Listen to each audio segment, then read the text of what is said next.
Hi hello അസ്സാം വലൈക്കും. എൻ്റെ ഒരു പുതിയൊരു വീഡിയോയിലേക്ക് എല്ലാവർക്കും സ്വാഗതം.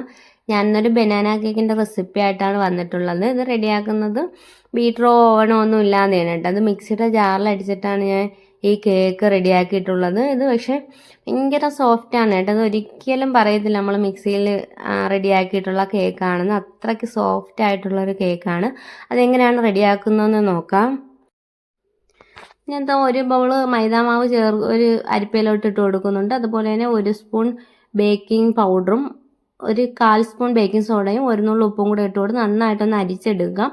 ഇത് 3 വട്ടം നമ്മൾ കേക്ക് എപ്പോഴും റെഡിയാക്കിയാൽ നമ്മൾ ആ ഡ്രൈ ഇൻഗ്രീഡിയൻസ് 3 വട്ടം അരിച്ചെടുക്കേണ്ടതുണ്ട്. അതുപോലെ തന്നെ ഞാൻ 3 വട്ടം അരിച്ചെടുത്ത് മാറ്റിയിട്ടുണ്ട്. ഇനി ഒരു മിക്സിയുടെ ജാറിലേക്ക് 4 കോഴിമുട്ട പൊട്ടിച്ച് ഒഴിച്ച് കൊടുക്കുന്നുണ്ട്. മുട്ടയുടെ വെള്ളയും മഞ്ഞയും ഒഴിച്ചു കൊടുത്തിട്ടുണ്ട്. എന്നിട്ട് അതിലേക്ക് 1 സ്പൂൺ വാനില എസൻസും കൂടെ ഒഴിച്ചു കൊടുത്ത് നന്നായിട്ടൊന്ന് അടിച്ചെടുക്കുക. അത്യാവശ്യം നന്നായിട്ട് ഇത് പതഞ്ഞ് കിട്ടിയിട്ടുണ്ട്. ഇനി അതിലേക്ക് ഒരു 1/2 ബൗൾ പഞ്ചസാര പൊടിച്ചതും കൂടെ ഇട്ട് കൊടുക്കുന്നുണ്ട്. അതുപോലെ തന്നെ ഒരു 4 സ്പൂണിൻ്റെ അടുത്ത് നമ്മളെ സൺഫ്ലവർ ഓയിലില്ലേ, അതും കൂടെ ഒഴിച്ചു കൊടുത്ത് നന്നായിട്ട് ഒരിക്കൽ കൂടെ ഒന്ന് അടിച്ചെടുക്കാം. അത് നന്നായിട്ട് പതഞ്ഞ് കിട്ടിയിട്ടുണ്ട്. ഇനി നമുക്കതൊരു ബൗളിലേക്ക് ഒഴിച്ചു കൊടുക്കാം. നോക്കിക്ക് നല്ല കുറുകി കിട്ടിയിട്ടുണ്ട്. ഇനി അതൊരു ബൗളിലേക്ക് ഒഴിച്ചു കൊടുത്തതിന് ശേഷം നമ്മൾ അരിച്ച് മാറ്റി വെച്ചിട്ടുള്ള മൈദാ മാവില്ല, അത് കുറേശ്ശെ ഇട്ട് കൊടുത്ത് നന്നായിട്ടൊന്ന് ഇളക്കി യോജിപ്പിച്ചെടുക്കാം. കുറേശ്ശെ ഇട്ട് കൊടുക്കണം കേട്ടോ. 2-3 വട്ടമായിട്ട് കുറേശ്ശെ ഇട്ട് കൊടുത്ത് നന്നായിട്ട് മിക്സാക്കി എടുക്കാം.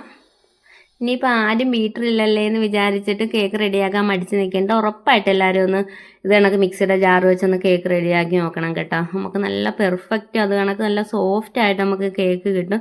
ഒരിക്കലും പറയത്തില്ല നമ്മൾ മിക്സിയുടെ ജാർ വെച്ചാണ് മിക്സിയുടെ ജാറിൽ അടിച്ചിട്ടാണ് നമ്മൾ ഈ കേക്ക് റെഡിയാക്കിയിട്ടുള്ളതെന്ന്. അത്രയ്ക്ക് നന്നായിട്ട് കിട്ടിയിട്ടുണ്ട്. കുറച്ച് കാഷ്യൂനട്ട് എടുത്തിട്ടുണ്ട്. അതൊന്ന് ചെറുതായിട്ടൊന്ന് ക്രഷ് ചെയ്തതിന് ശേഷം കുറച്ച് മൈദാമാവിലൊന്ന് നന്നായിട്ട് മിക്സ് ആക്കിയിട്ട് നമ്മൾ ആദ്യം റെഡിയാക്കി വെച്ചിട്ടുള്ള മിക്സിയിൽ അതിലേക്ക് ഇട്ട് കൊടുത്ത് നന്നായിട്ടൊന്ന് ഇളക്കി യോജിപ്പിച്ചെടുക്കാം.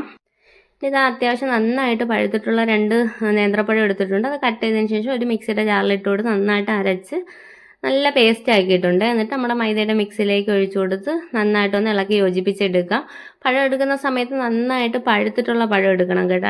അധികം പഴുക്കാത്ത പഴമാണെന്നുണ്ടെങ്കിൽ നമ്മൾ കേക്ക് റെഡിയാക്കി കഴിക്കുന്ന സമയത്ത് ഒരു കറയുടെ ഒരു ചവ വരും. അതുകൊണ്ട് നന്നായിട്ട് പഴുത്തിട്ടുള്ള പഴം തന്നെ എടുക്കാൻ ശ്രദ്ധിക്കണം. ഞാനൊരു കേക്ക് ടിൻ എടുത്തിട്ടുണ്ട്. അതിലേക്ക് ബട്ടർ പേപ്പർ ഇട്ട് കൊടുത്തതിന് ശേഷം ഓയിലൊന്ന് സ്പ്രെഡ് ചെയ്ത് കൊടുക്കുക. അതിനുശേഷം നമ്മൾ റെഡിയാക്കി വെച്ചിട്ടുള്ള മിക്സിൽ അതിലേക്ക് ഒഴിച്ചു കൊടുക്കുക. ഒരു 1/4 ഭാഗം ഒഴിച്ചു കൊടുത്താൽ മതിയാകെ. എന്നിട്ടൊന്ന് ടാപ്പ് ചെയ്തെടുക്കാം. ഇനി ഒരു ചരുവ ഞാൻ ചൂടാക്കാനായിട്ട് വെച്ചിട്ടുണ്ടായിരുന്നു. അതിലേക്ക് ഒരു റിങ് ഇറക്കി വെച്ചതിന് ശേഷം നമ്മൾ റെഡിയാക്കി വെച്ചിട്ടുള്ള കേക്ക് ടിന്നും മിക്സും ഇല്ല അതിലേക്ക് വെച്ച് കൊടുത്ത് ഒരു 35-40 മിനിറ്റോളം ഒന്ന് വേവിച്ചെടുക്കാവുന്നതാണ്. ഒരു 40 മിനിറ്റ് ആയപ്പോൾ തന്നെ കേക്ക് റെഡി ആയിട്ടുണ്ട്. നോക്കിക്ക് നല്ലൊരു ഗോൾഡൻ ഷെയ്ഡ് കിട്ടിയിട്ടുണ്ട്. നല്ല സോഫ്റ്റ് നല്ല ടേസ്റ്റി ആയിട്ടുള്ളൊരു ബനാന കേക്കാണ്. ഉറപ്പായിട്ട് എല്ലാവരും ഇതുപോലെ ഒന്ന് ട്രൈ ചെയ്ത് നോക്കണം കേട്ടോ. ഇനി ആ സൈഡൊക്കെ ഒന്ന് തണുത്തതിന് ശേഷം സൈഡൊക്കെ ഒന്ന് വിടിയിച്ച് കൊടുത്തിട്ട് നമുക്കൊരു പ്ലേറ്റിലേക്ക് തട്ടിക്കൊടുക്കാം.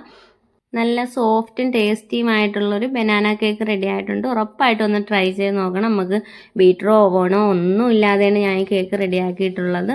ഉറപ്പായിട്ടും ഒന്ന് ട്രൈ ചെയ്ത് നോക്കണം കേട്ടോ. വീഡിയോ ഇഷ്ടമായിട്ടുണ്ടെന്നുണ്ടെങ്കിൽ ഒന്ന് വീഡിയോ ഷെയർ ആക്കാനും അതുപോലെ തന്നെ ലൈക്ക് ചെയ്യാനും കമൻറ്റ് ഇടാനും മറക്കരുത്. പുതുതായിട്ട് കാണുന്ന കൂട്ടുകാർ ആരെങ്കിലും ഉണ്ടെങ്കിൽ പ്ലീസ് ഒന്ന് സബ്സ്ക്രൈബ് ചെയ്ത് സപ്പോർട്ടാക്കാൻ മറക്കല്ലേ. ഇൻഷാല്ലാ മറ്റൊരു വീഡിയോയിൽ കാണാം. ബൈ.